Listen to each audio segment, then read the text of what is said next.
Hello, and welcome to Care Here's Sodium Savvy presentation. Sodium is an essential nutrient, but if you're like most Americans, you're probably getting way more than your body needs or that's good for your heart. Too much sodium can raise blood pressure, which is a major risk factor for stroke and heart disease.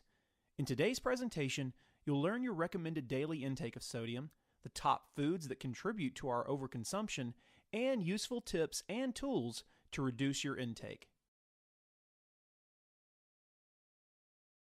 According to the Centers for Disease Control and Prevention, 9 out of 10 Americans consume too much sodium.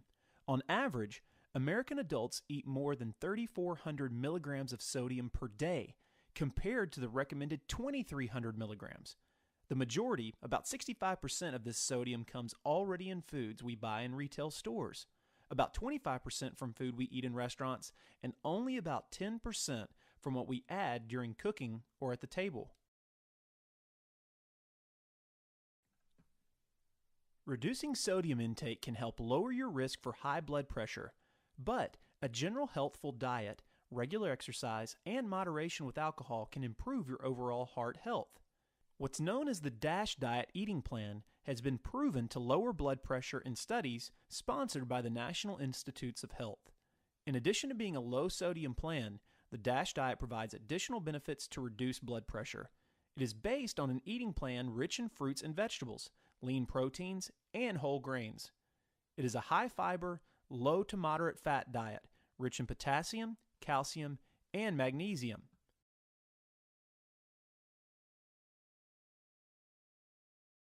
Research has shown that a diet which includes natural sources of potassium is important in controlling blood pressure because potassium lessens the effects of sodium.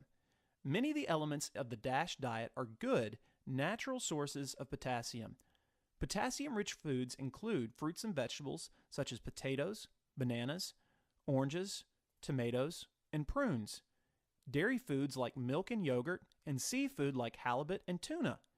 It is important to note that too much potassium can be harmful for those with kidney disease. Be sure to consult with your provider before increasing your potassium intake with food or any over-the-counter supplements. Salt substitutes also contain potassium chloride and may be harmful for people with certain medical conditions.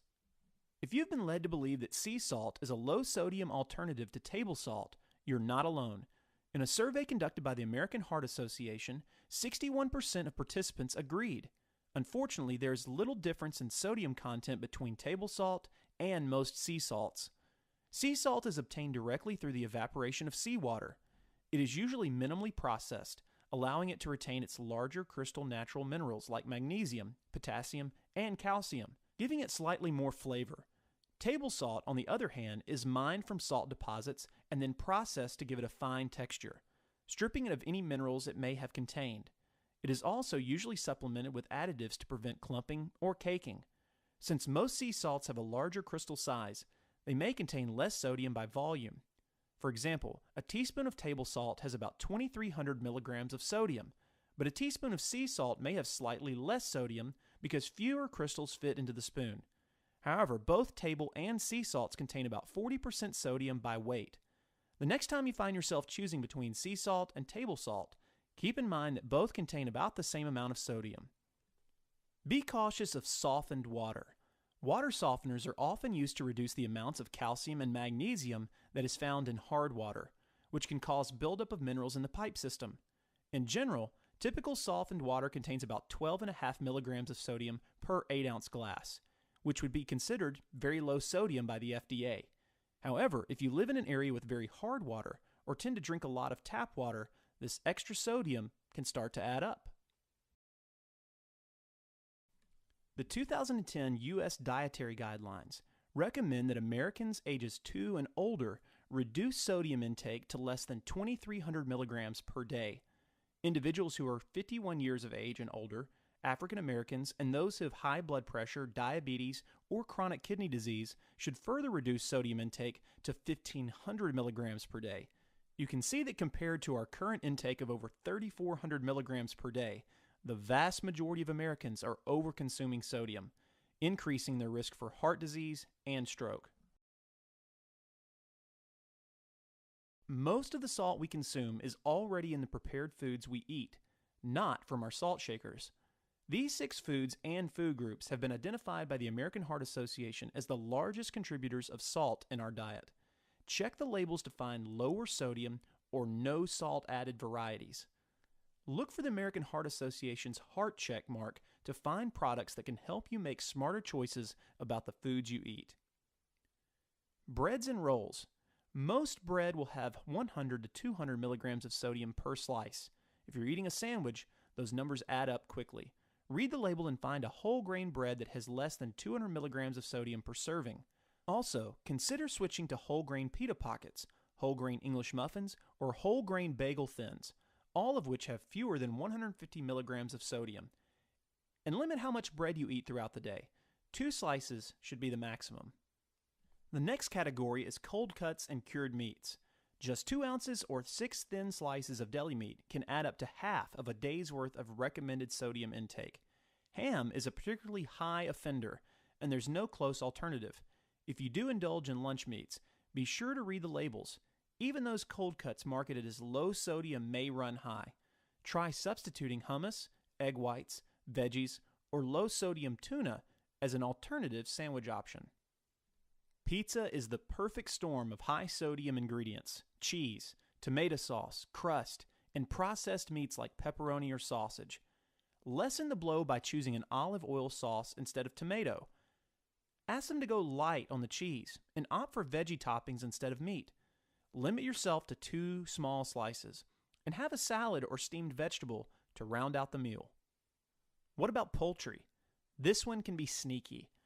What looks like a natural, fresh, or frozen piece of chicken could actually be injected with broth or a saltwater solution that boosts sodium content up to 200 milligrams per serving. If the ingredient label has anything other than chicken, look for another brand.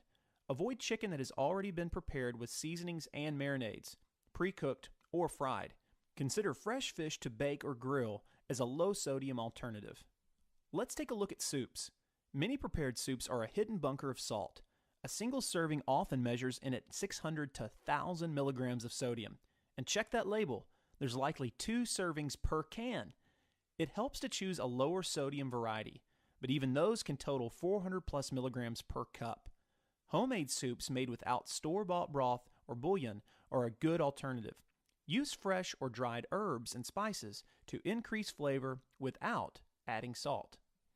The last of the American Heart Association's Salty 6 are sandwiches and burgers.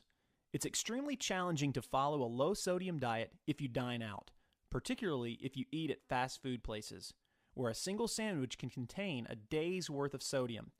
One way to lower sodium content is to request the burger or sandwich grilled, not fried, without cheese and with the condiments on the side.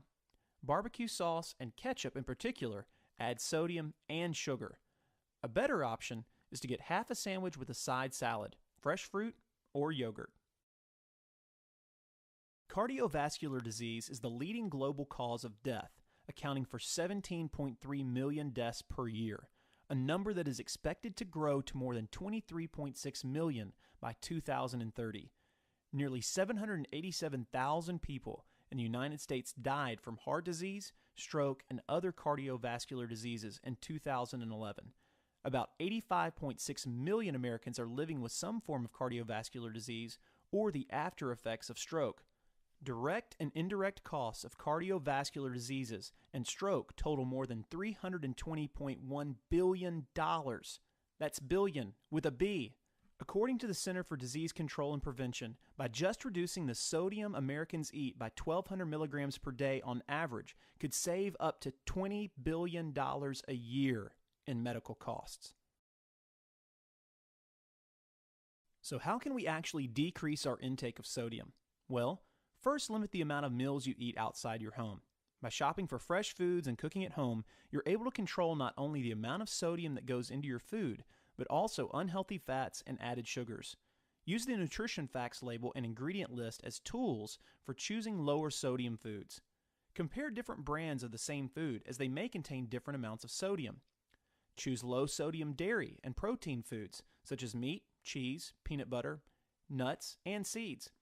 Fill up on fresh fruits and vegetables. Frozen fruits and vegetables can be easy and convenient to keep on hand. Just be sure they do not have any added salt. Avoid the cream and cheese sauces as well. Limit the use of canned items like vegetables, soups, and meats, as they typically have some form of sodium added as a preservative. Be cautious of condiments. Items like ketchup, soy sauce, sauerkraut, relishes, cheese or cream sauces, and salad dressings can all add significant amounts of sodium to your diet. Lastly, if you feel that your choices are limited, talk with your grocer about stocking lower sodium food options. Since many people are becoming more health conscious, stores and restaurants are being more accommodating. Most businesses are willing to do whatever it takes to make their customers happy. Skip the salt as much as possible. 1.5 teaspoons of salt contains 1,200 milligrams of sodium. Don't be afraid to try new cooking methods or a variety of herbs and spices to flavor your food instead of salt. Take the time to learn some simple cooking techniques to bring out the natural flavor of foods. Sauté fresh onions and garlic with a small amount of antioxidant-rich extra virgin olive oil. Roast vegetables like turnips, beets, and Brussels sprouts to caramelize the natural sugars, making the vegetable taste more sweet than bitter. Fresh or dried herbs and spices not only add a burst of flavor without any added salt, but many also contain a great amount of antioxidant and antiviral properties. Basil, oregano, thyme, parsley, ginger, black pepper, just to name a few. If you're unsure of what flavors combine well together, then there's an assortment of salt-free blends available. If you must use canned items, choose the one with the lowest sodium content and rinse the food a few times under running water. Salt holds on to water, so this will help pull off some of the excess sodium. Remember, in addition to decreasing sodium, increasing potassium can help lower blood pressure. Be sure to get a wide variety of fruits and vegetables every day by filling at least half your plate at each meal.